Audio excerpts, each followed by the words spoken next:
Hello, everyone. My pleasure to introduce you to Pauline Woolley, who is better known as Saffia Widdershins in a variety of virtual worlds. She is the owner of Print Perfect Publications, which produces a range of virtual worlds media, including the magazine Print Perfect, the webcomic, The Quest for the Golden Prim, television shows, Happy Hunting, Metaverse Arts, the Blackened Mirror, and of course, Designing Worlds, the show that looks at design and designers in virtual worlds. Today, she will be talking about the online TV drama, The Blackened Mirror, whose first season ran as a TV show, a series of games and related social media sites. There is a media HUD located at the front of your seats that will allow you to see the video clips that are part of her presentation. And there are also instructions on how to use it. Look for the large box that is slightly under your seats and click on it to get the HUD. Saffia, on to you. Thank you. And hello, everyone. I'm delighted to be here today, the opening day of the Conference for Virtual Worlds Best Practices in Education. I'd like to thank the people behind this event for organising it so efficiently and supportively, despite a few hiccups from Second Life itself at the moment. So I will be showing some slides in the course of my presentation. You'll see those on the big display over my head, and I'll be showing some short media extracts too. And what I'm going to do, you'll be able to see the extracts on the special HUD you've been given. Just wear the HUD when I tell you to, and then click the button I tell you to click, and then click the screen, and it will start to play. So let's test that now with the first media extract. So if you can wear the HUD and then press number 1 and now click the screen, and you should see the trailer start to play. And here goes the trailer.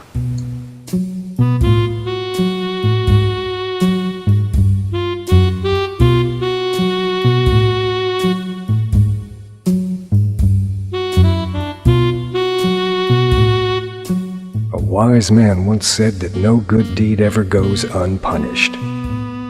Mr. Quinn, I need your help. He wasn't kidding.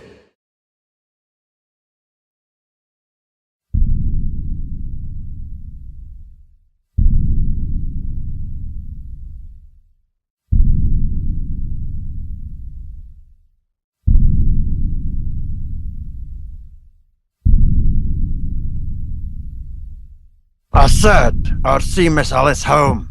Yeah, but I bet she didn't mention the risks. Did she? Monsters live out there.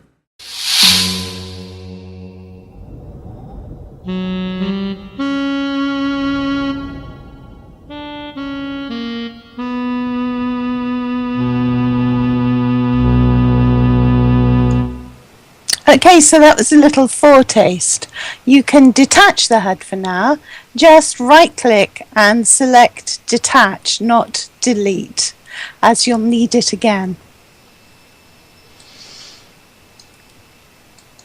Okay, so what is the Blackened Mirror? Today I'm going to talk about the creation of the Blackened Mirror, which was a video series with a distinctly film noir feel, with elements of steampunk and classical Lovecraftian horror, shown in a series of 6 short episodes on the web and created in a virtual world, Second Life, using a variety of software tools. I'll also be touching on the interactive features of this, including the use of social media and the games that accompany the series, and some thoughts as to how this can be used in educational settings. I'm going to make this a very general talk, and I'm going to be defining my terms because I'm aware that some people may not have come across some of the terms I'll be using, while others will be very familiar with them. If you find what I'm saying a bit simplistic, please bear with me. So, when I say that the Blackened Mirror is a video series, strictly speaking, it's what some people would call a Machinima series. That's essentially a film or a film series created solely on a computer, very often using virtual worlds or gaming platforms as the filming environment. Now, this can be as simple as recording what's happening on the screen, but it can reach a very high level of sophistication that at one end is leading to some significant art installations, and at another is leading to the creation of multi-leveled interactive experiences. The Blackened Mirror is an example of the latter. Machinima has advantages and disadvantages when compared with other styles of filmmaking. Its relative simplicity over traditional frame-based animation means that there are restrictive controls over certain elements related to, for example, movement and range of expression. On the other hand, its real-time nature favours speed, cost saving and flexibility over the higher quality of pre-rendered computer animation. Virtual acting is less expensive, it's less dangerous, and it's less physically restricted than live action. It has real potential when used in a virtual world for use in creating training materials and recording interactive classroom environments. Adding editing to simple recording can create infinitely richer media activities, but Machinima can also be a useful tool in creating narratives, something that we set out to prove when we made the Blackened Mirror. So let's take a look at some of the software that's involved in this kind of thing. Software that's used is frequently relatively cheap, although the more advanced machinimatographers will be using high-end industry standard software such as Final Cut, Celts, Photoshop, Adobe Premiere or Final Cut Pro, Audition, but there are cheaper and even free alternatives. You could use Audacity as a sound recording package instead of Audition, for example. So I'm going to give you a little background as to how we came to make this, and then take you through what was involved in the creative process. Then I'll explain a little about the interactive elements that were part of the overall project. Then I'll take questions.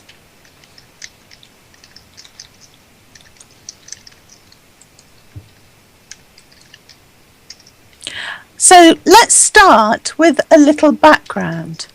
Among other things, I've been involved in a virtual worlds TV show for the past 5.5 years. It's called Designing Worlds, and it focuses on the work of designers and designers in virtual worlds. Most of the time, it's a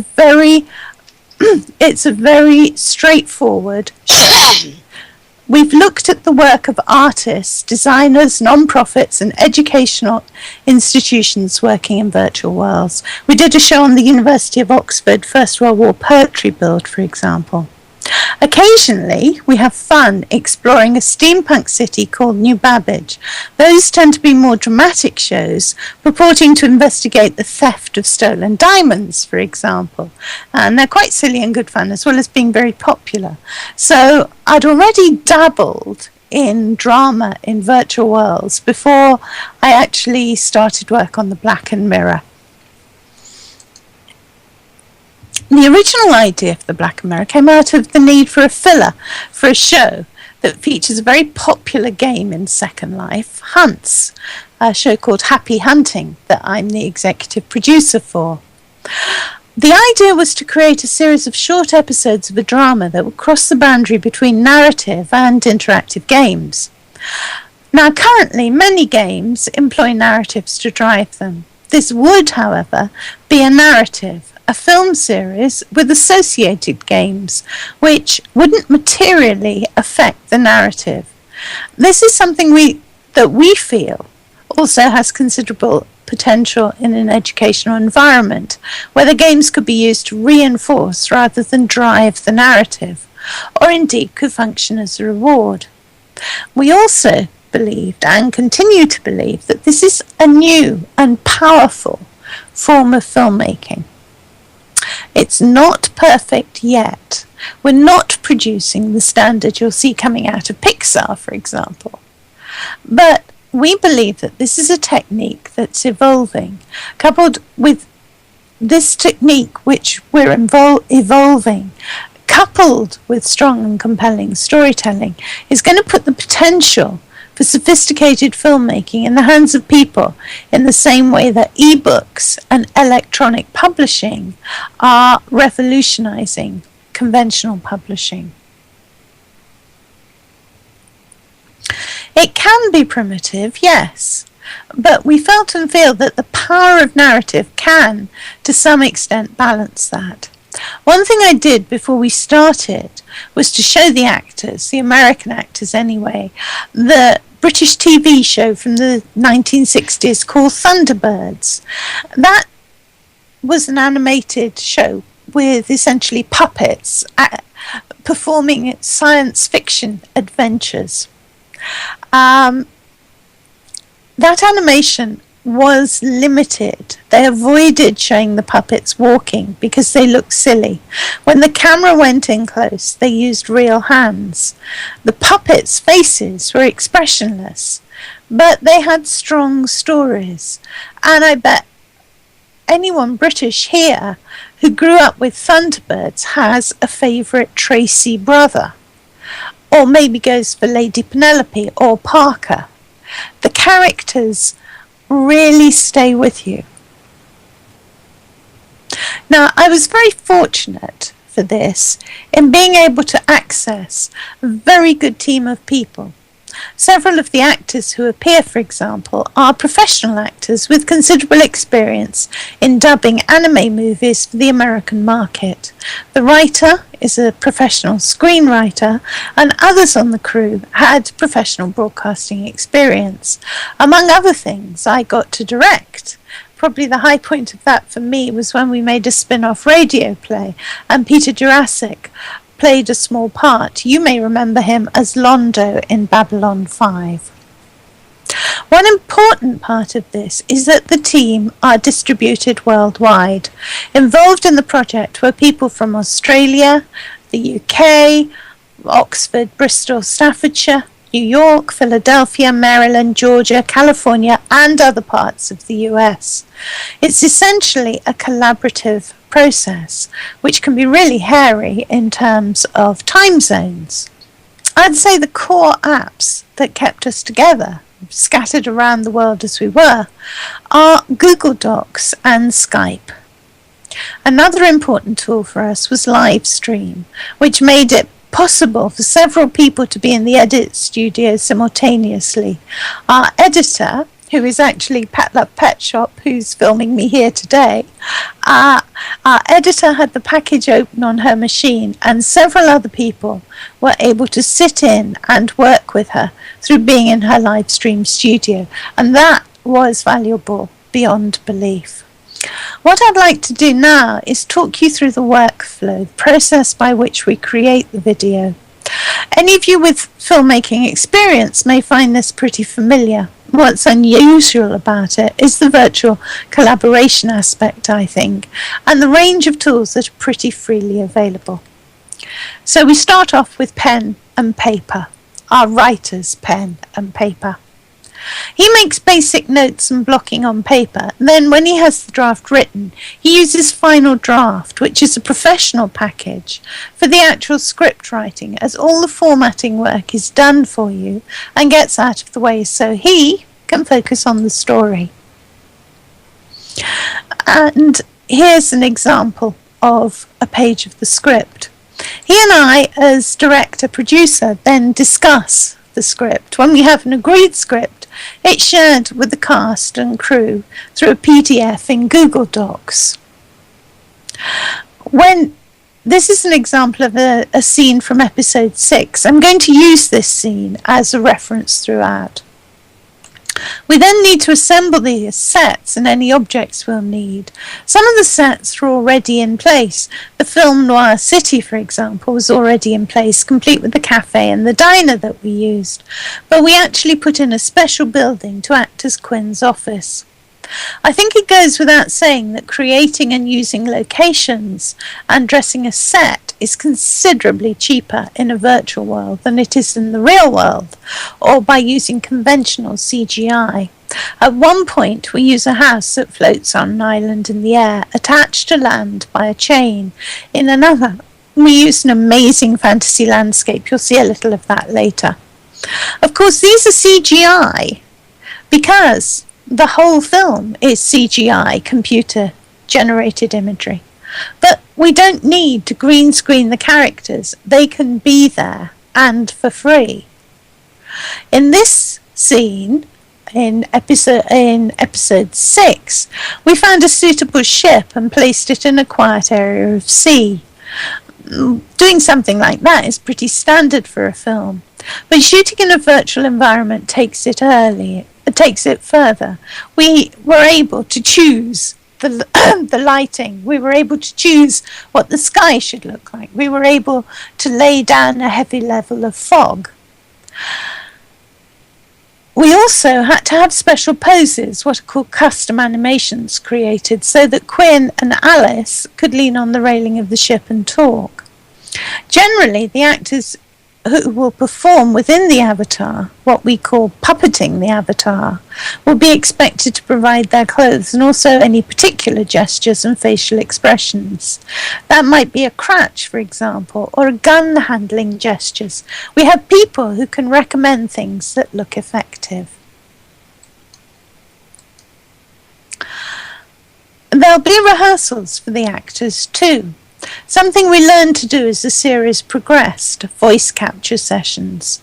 Originally, in the first couple of episodes, we used the synchronous sound that was recorded in Skype as we filmed. But there were a lot of problems with this. Puppeting the avatar is demanding in itself, and having to play out big emotional scenes vocally at the same time made the actor's job hugely difficult. So we started using anime techniques and recording sound separately. What we did though, rather than capture voice against images, was to capture voice wild and then put it to the visual track later. It's something that digital editing techniques allows in the hands of a really good sound editor, and we certainly had one.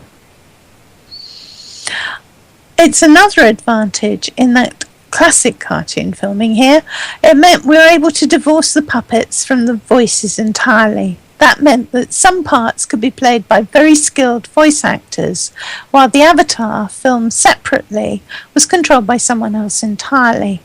You'll see this with the captain of the ship. The actor who puppeted the avatar was based in Australia, while the voice actor was in the southern US. I have to admit that this technique made me think of the theatre designer and drama theoretician Edward Gordon Craig and his desire that the actors should become uber marionettes. We did seem to be heading that way when we did the Blackened Mirror.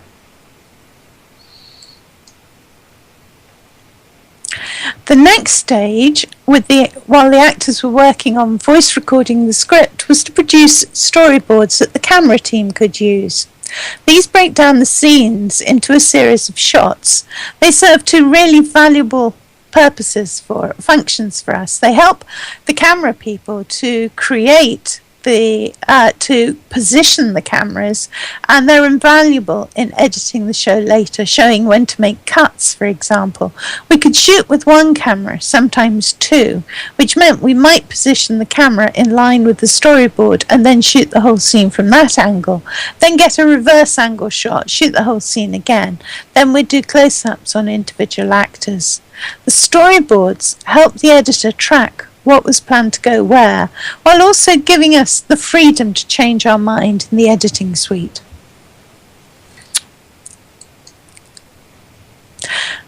And then scenes were filmed using a program called Fraps.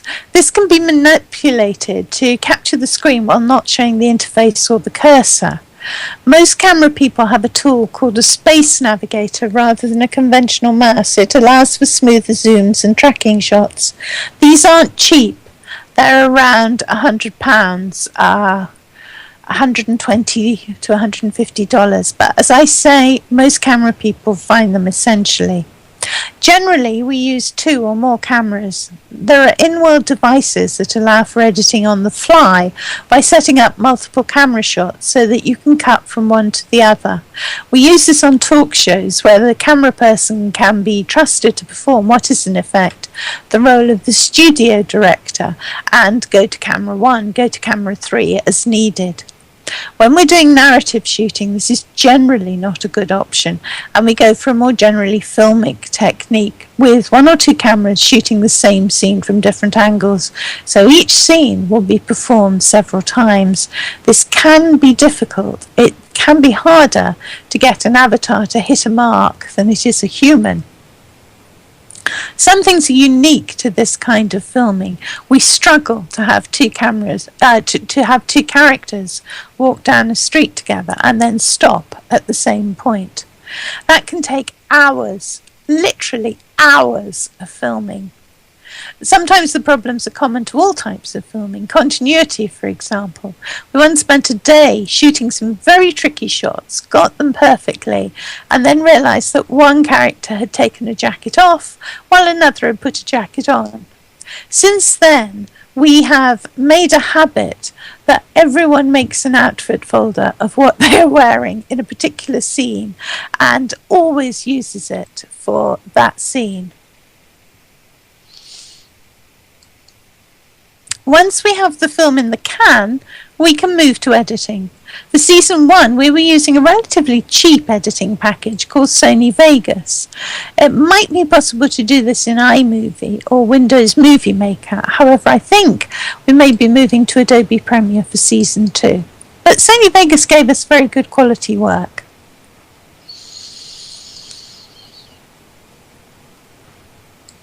As well as the visual editing, we have the audio editing. And once the visuals are sorted, they're sent to the sound editor, who edits together the soundtrack, which will include the voice recording, sound effects, and music. I'm just going to go back because you can see that the layers of film we have visually and then the layers of sound we have, it's almost the same thing. They're equally complex.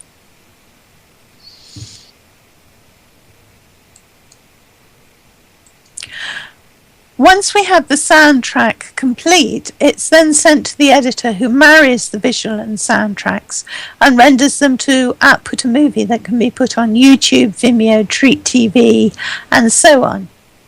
And if you'd like now to put your HUDs back on, the HUD I gave you earlier, we can take a look and see how that scene turned out. So please wear your HUD, and this time I'm going to ask you to click button 2 and then click the screen, and we'll all watch this together. Well, that's complicated. Oh, yes. Tell them what I told you. I'm sure. In the harbor in this fog. If you think I'm going to put in the harbor in this, you've got another thing coming. Miss Alice, I tried to, There have been too many ships lost around here in better weather than this, and I'm not risking the reefs. He's right. We at Devil's Reef will never see dry land again. And you can detach your HUDs again, please. Thank you. Now, one thing that is very interesting about this technique is what can be done in production as opposed to needing to be done in post-production. By the use of scripting objects, we can create some very sophisticated techniques. In the scene I'll show next, we see our heroes engage in a gunfight, create an escape passage by pouring liquid onto a solid floor, which steams and smokes, which they all jump through, and then they emerge through a mirror on the other side. All of these effects were created in production. The only thing that was added post-production was the flame effect coming from the guns. But before you come too impressed by those capabilities, I'll add it's well nigh impossible to film someone standing up smoothly from a chair. After the product is ready to be launched, it needs to be publicised, and we did that firstly through the website. Here we divided into 3 areas: a blog, which gave details of the shows and games, which I'll talk about next; the wiki, which was a way of the cast and crew being able to enter all their data easily; and the forum, which was meant to provide an opportunity for viewers to interact with each other and the crew. Okay, and the forum never really took off. I think that in this Twitter age, that form of social interaction may be outmoded. I don't know. With Season 2, I think we're going to drop the forum and replace it with a Facebook page. The wiki. On the other hand, even though my web designer felt that a wiki was a rather old-fashioned way of communicating information, that worked rather well, as it allowed the diffuse dissemination of information while creating what was, in fact, rather a seamless interface for viewers. We experimented with WordPress plugins, but they didn't quite work for me. And in the end, we used PMWiki, which I've used in the past for certain websites. And I find it really easy to build and grow collaboratively. In addition, we began to use other social media. Here, there was something of a time constraint. I'd like to have experimented with this side of things more, especially when we get into creating games. I think having related Twitter streams, live journals and so on can be very useful for building up a meta world that could feed off the stories and feed into the game environment. 2 strands we did start: the Twitter stream for Dolores, Harlan Quinn's wisecracking secretary, and a live journal for Millie, the kid who works in the local jazz jive and has a huge and unspoken crush on Quinn. This is an area I'd really like to develop more as the project goes on.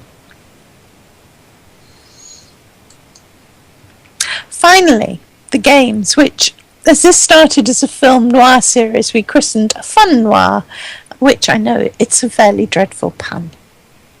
We ran games that worked within the world of Second Life, where people could win actual gifts, such as, for example, jewellery and a 1920s style car, and also ran games on the web, where the prize was essentially extra information about characters and events. At the beginning, there was more general information. Recipes for 1920s cocktails, for example. Later it became more targeted to information connected with the series. And this worked, I think, because as people became more committed to the show, they became more interested in solving puzzles that offered a chance to connect more deeply with the show. It became apparent that the ultimate prize would be the chance to become a name-check character within the series, though the intention was that these characters should be alluded to but never appear unless we started adding stories to the main plot line. We did try this, and it was successful. We offered the chance to find the parts of a Quinn murder mystery story written by our writer in film noir style. And this we later turned into a radio play, the one that featured Peter Jurassic. In both cases, this was very popular. So the games varied. There was a web quest asking people to search for information. There were quizzes and cryptograms and even a jigsaw puzzle chain. You solve online jigsaw puzzles with increasing levels of complexity until you find the URL that leads you to the prize. The games were created using free online tools such as the Jigsaw Maker and the Word Game creators. We didn't have time or the skills to make complex online puzzles or websites, so we used simple techniques. Say, for example, on a quiz about writers of classic horror, when they'd worked out the answer, they entered that as a web address, and that took them, if they were right, it took them to the next level. Polishing the games is certainly something I'd like to work on over time. In the next season, we're going to be focusing on web games rather than in-world games, I think. We believe that our audience will increasingly come from outside Second Life, and that while people who play in the Second Life environment can be tempted to play web games, it's harder to tempt people who discover the show to then enter Second Life in order to play games. We see Second Life in this context really as a platform for creating the web series, a tool in the way that Google Docs, Skype and Livestream are. And that's it. I'd like to finish with one more clip which I mentioned earlier, the one where all the complex special effects were all achieved in the production rather than in the post-production, except for the gunfire. So if you'd like to don your HUDs for one more time, and this time I'm going to ask you select button 3 and then click on the screen. Come on!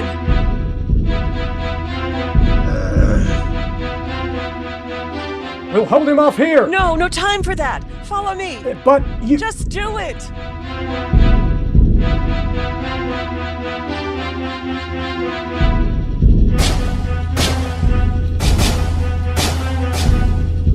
Hold him off while I get... Ah, there it is.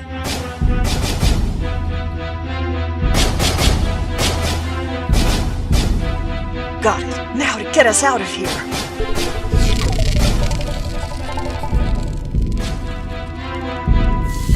Quickly now, this isn't going to last long.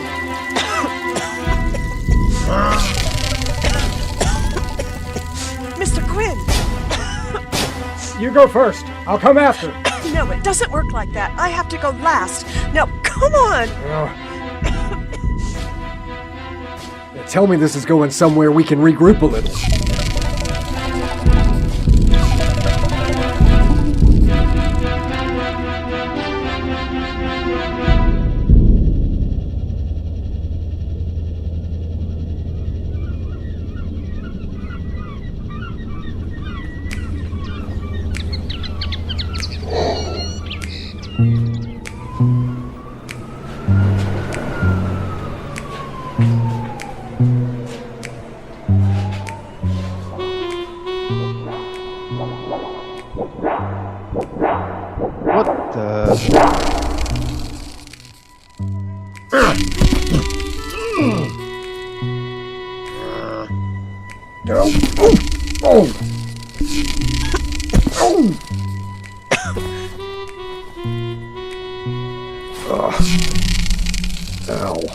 Holland?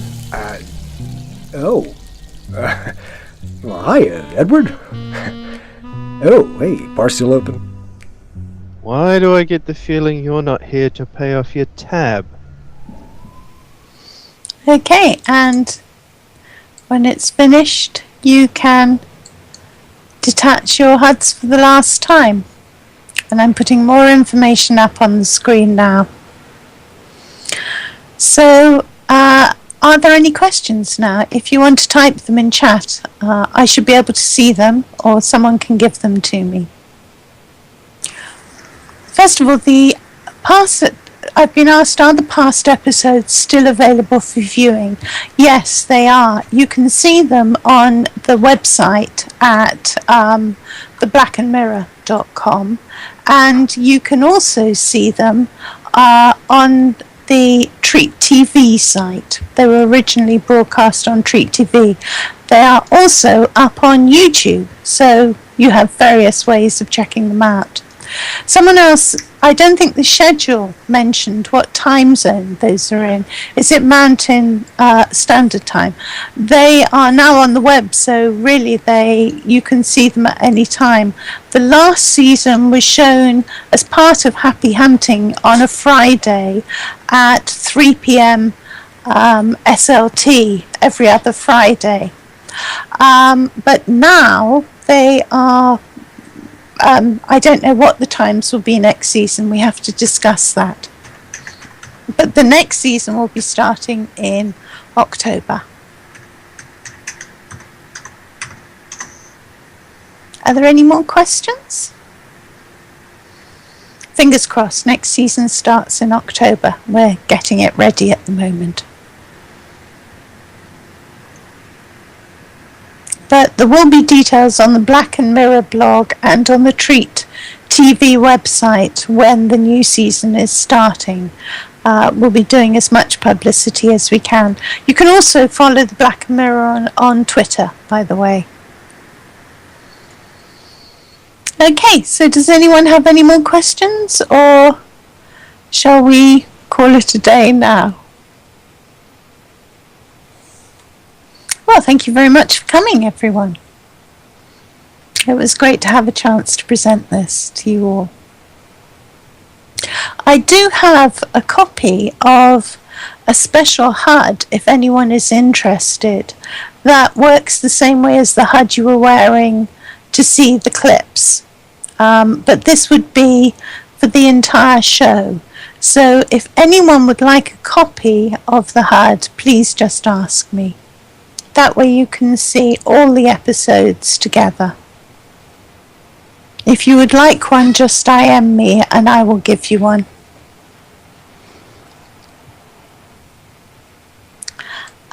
Someone asked if all the actors are trained in advance. I would say about 50% of the actors we worked with were professional actors. The others were amateurs. But they were very good. They were very good people. And certainly I think for season 2 we're going to be auditioning, but we have got a couple of very good people who are coming on board and playing a part in the series. Peter Jurassic will be back, which is going to be wonderful. Yes, we do have internships. If people want to come and work on the show, we would really welcome them. So if you would like to come, or you know anyone who would like to be involved in the show, we would be thrilled to have people coming and working with us. And there's lots of different roles they could fulfill. Well, thank you all very much. It was lovely to see you here today, and I hope you enjoy the rest of the conference. I know I'm going to.